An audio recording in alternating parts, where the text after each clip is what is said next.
Hi guys, got a couple folks in here. Can everyone hear me okay?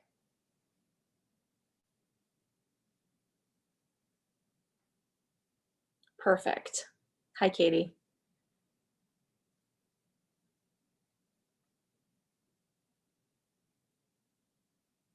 Okay, so we'll just wait a couple minutes for folks to roll in.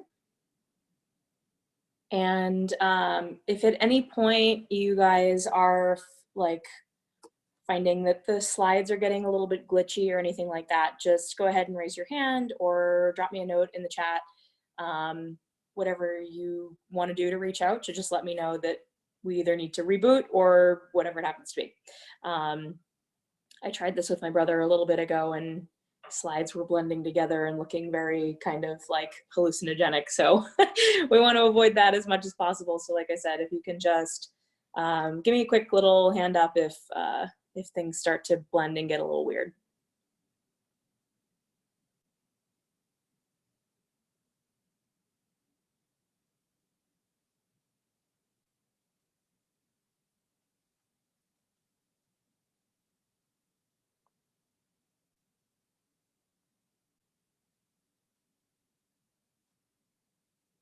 And then can you guys see the title page there?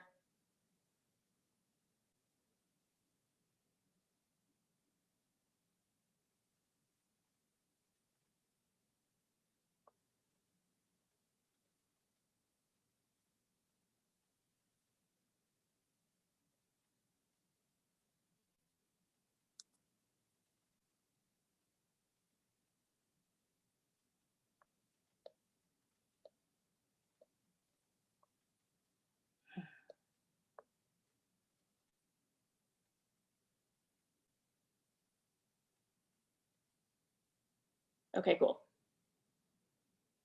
Hey, Leah. Alrighty. So we'll get rocking and rolling here.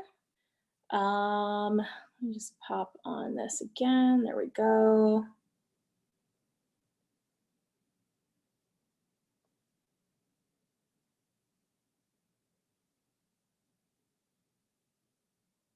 Okay.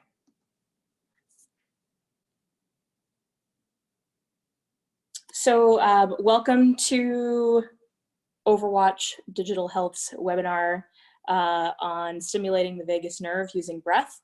I want to just give a quick shout out to those guys.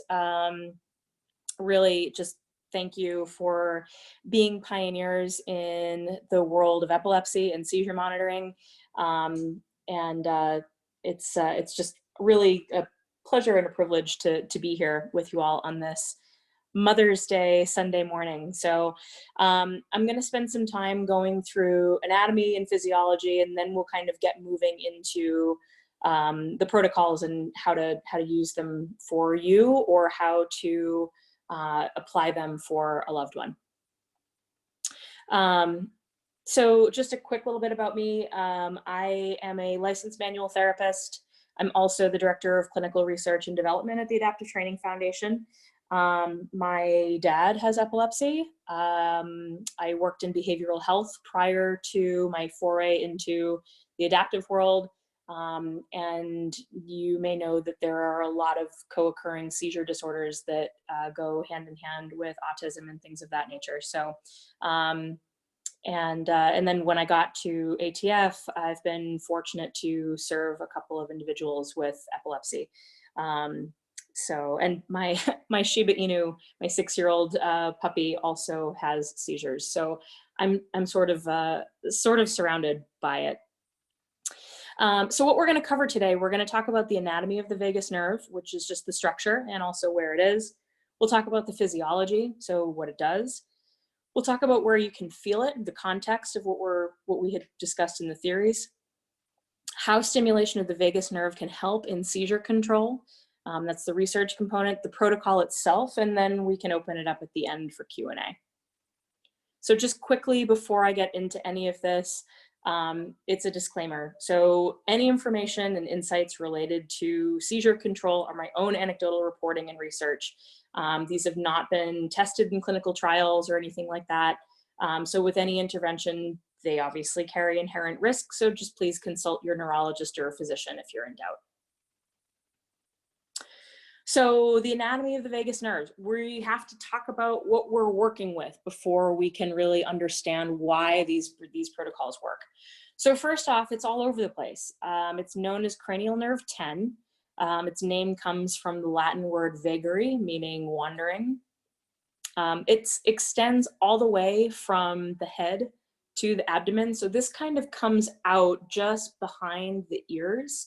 And you can kind of see in that illustration to the right that, you know, especially the lower portion sort of takes the shape of the entire digestive system. So you can see, you know, that apron looking thing is really where your large and small intestine are. Just above that is where the stomach is.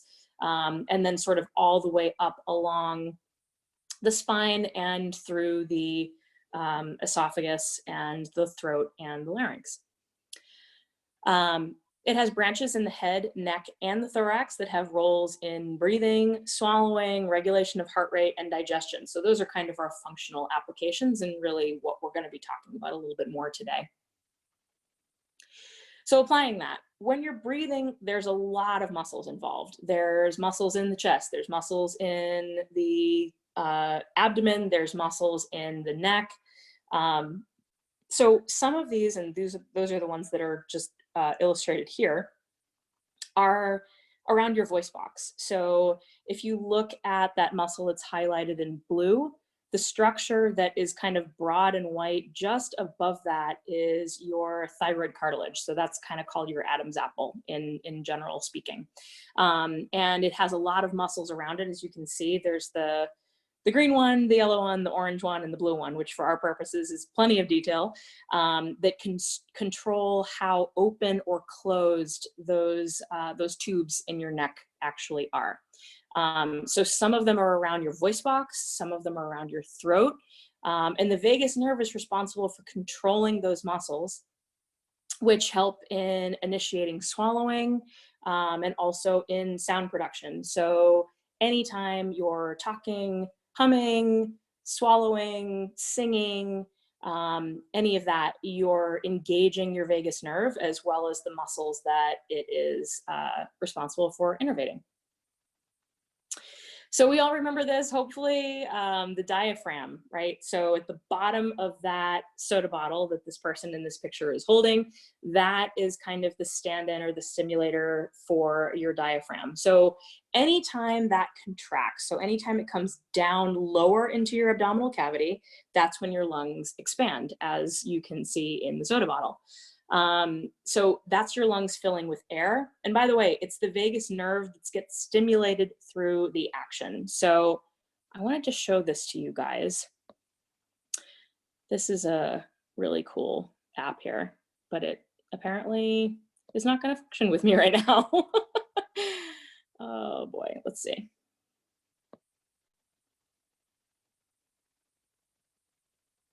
Okay.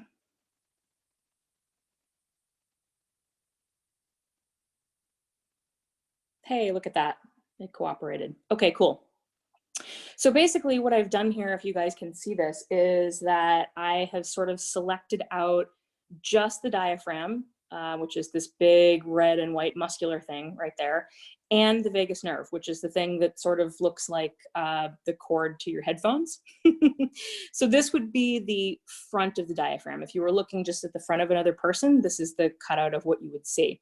The reason I wanted to show this to you is because if we tilt this way, right, and now we're kind of looking up underneath the diaphragm, if we zoom in, hopefully this is cooperating on y'all's end of things, you guys can see that there are two holes. So ignore the one that has nothing in it.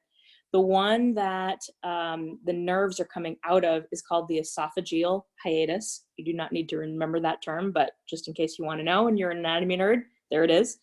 And the nerves that you see coming out of that are the thoracic branches of the vagus nerve. So and the reason that I'm showing you this is because when you're breathing, these are significant portions of the vagus nerve that are being stimulated, along with, let's shrink this down just a smidge, there we go, with the branches that are more superior to that in the neck. So those are the, again, the throat and kind of the voice box, right? So let's see if this one will cooperate now. Beautiful. Okay.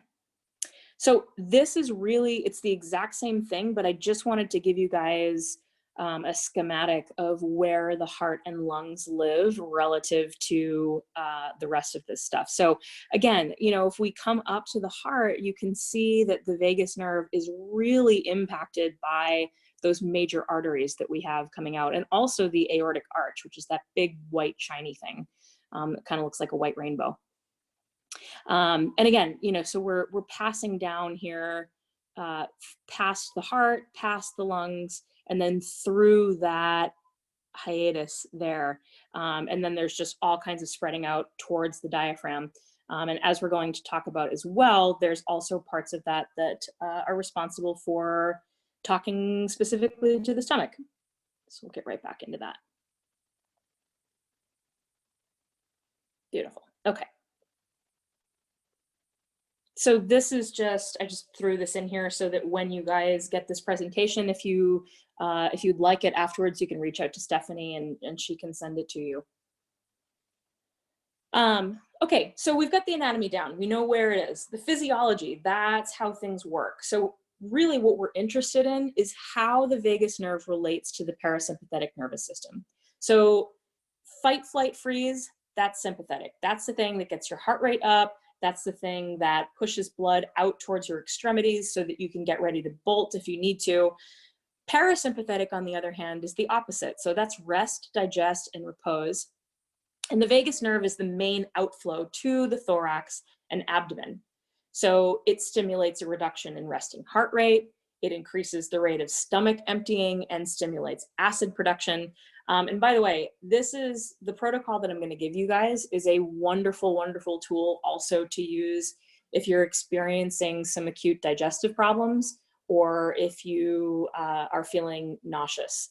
I can remember one time I was literally trapped in the Apple store while one of my devices was being repaired.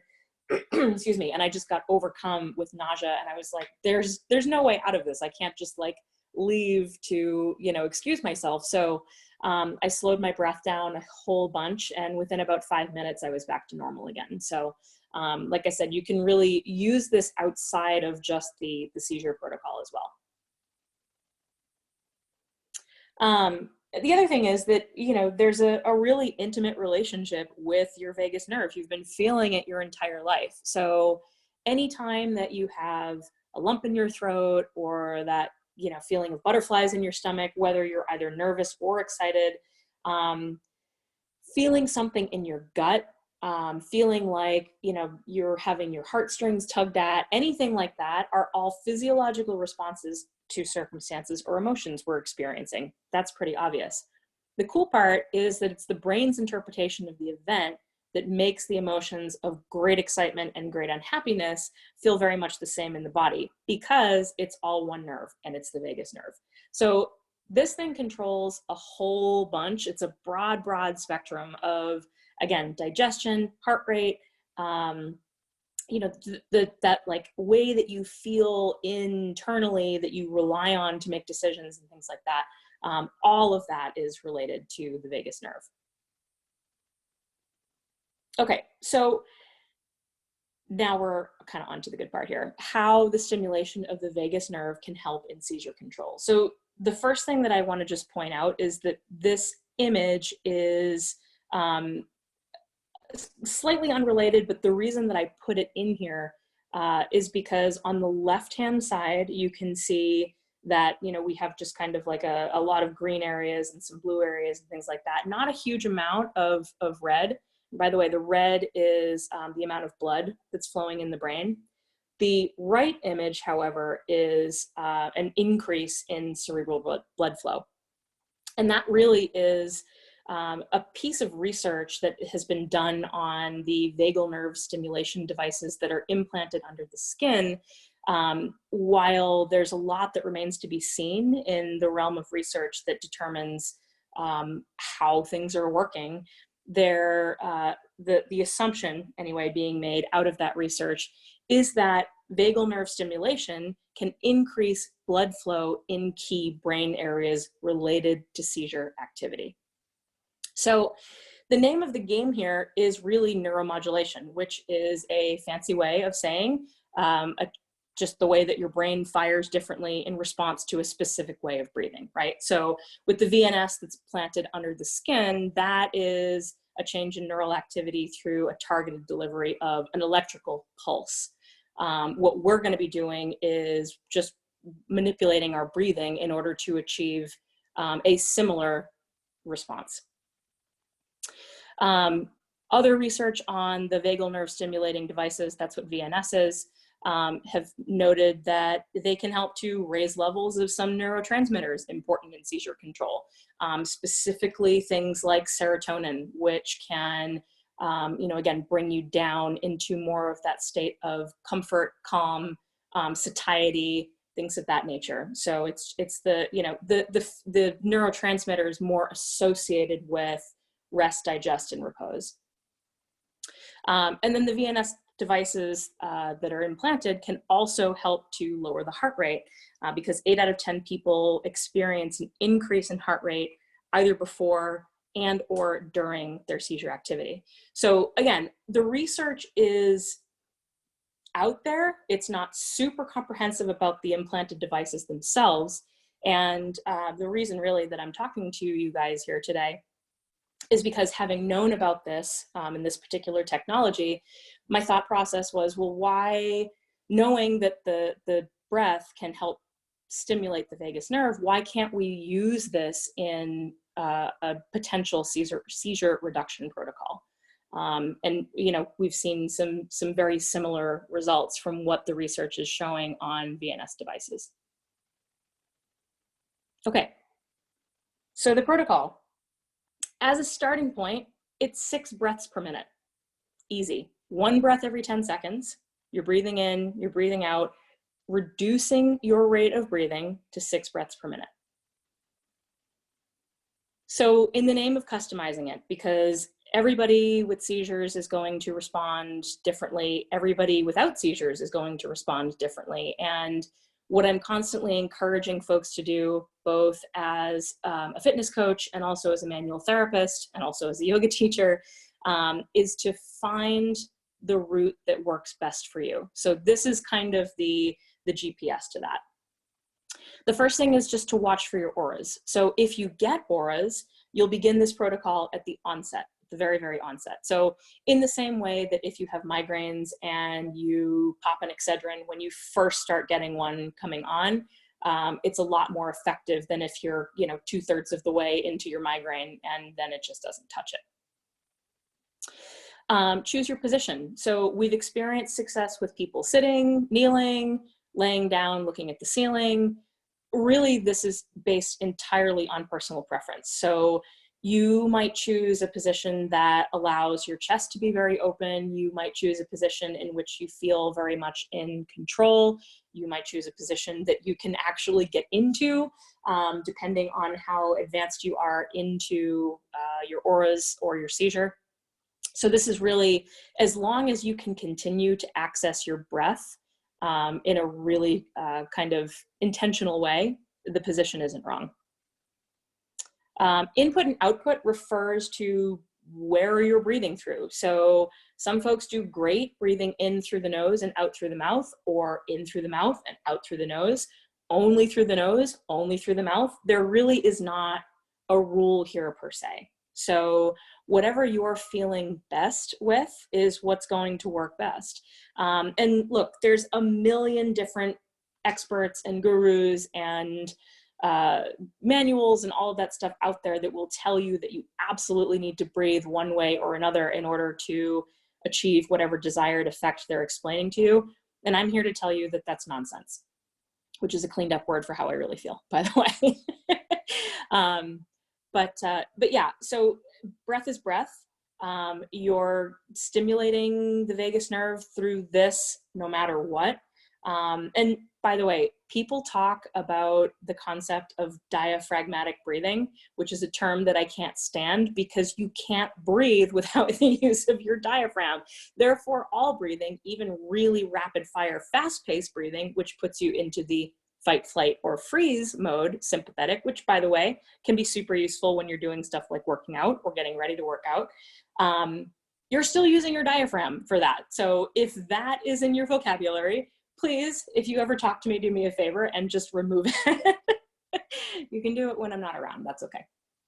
But yeah, at any rate, no matter whether you're breathing through your nose or through your mouth, it will produce the same result on your diaphragm is basically the takeaway there. So choose your cadence. 6 breaths per minute is really easy for me to recommend because it's been shown through research, which by the way, you're gonna get at the end of this presentation, to regulate the rest, digest, and repose response, which again is that parasympathetic response. So you can play with the length of your in-breath, how long you hold at the top, the length of your out-breath, and how long you hold at the end.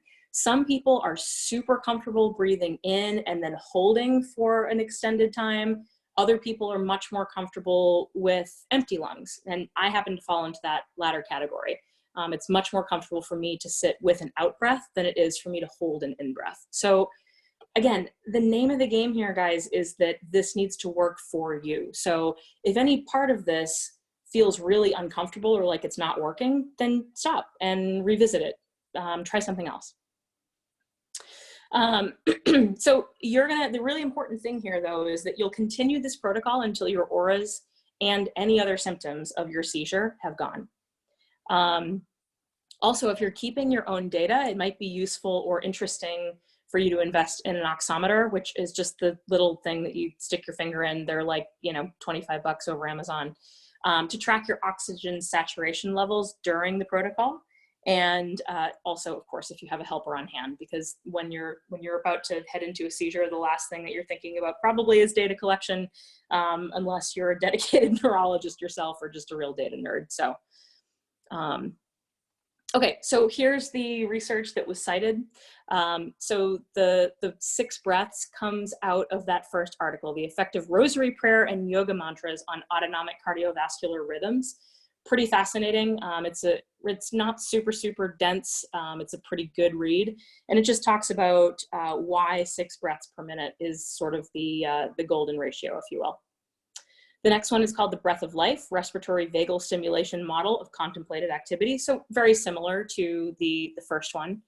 And then if you really want to kind of dive in deep on the Teach Me Anatomy portion of this, so that, if you really want to know all of the different branches of the vagus nerve and where it goes and what it touches and the organs and muscles that it innervates, teachmeanatomy.info is a wonderful website for that.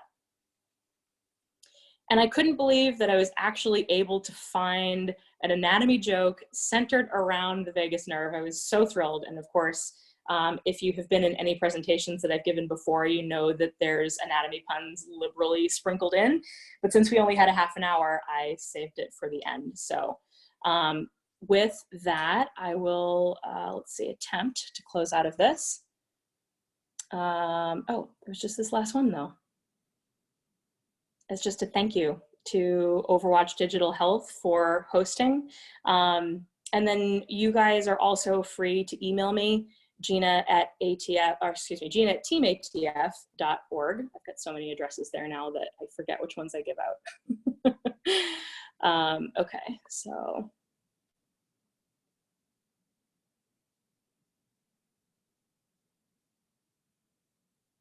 Oh my gosh, I'm so sorry that the slides stopped going forward. I couldn't see that when I was in my presentation mode. So, okay, Stephanie. I don't know how to call on you.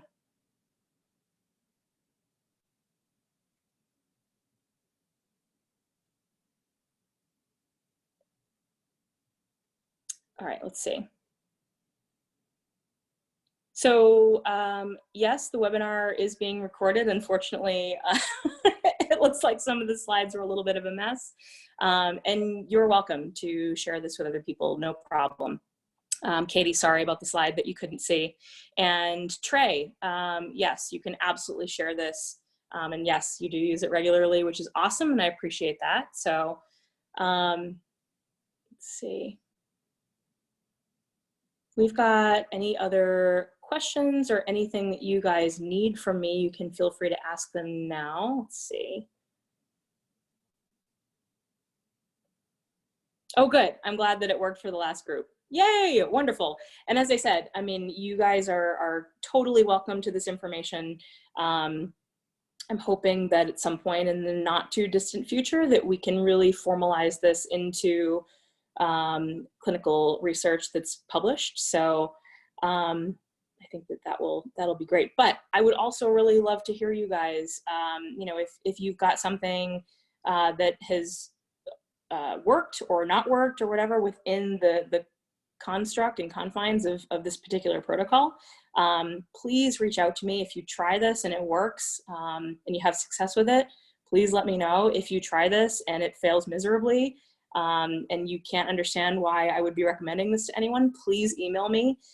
It's how we all get better. So if I can help you or help a loved one in any way, shape, or form, as I said, you can just email me, gina@teamatf.org. And again, my email is at the end of this presentation. So let's see. Okay, cool. So if we, let's see. I'm technologically like 49% there, which is, it's a failing grade, but let's see.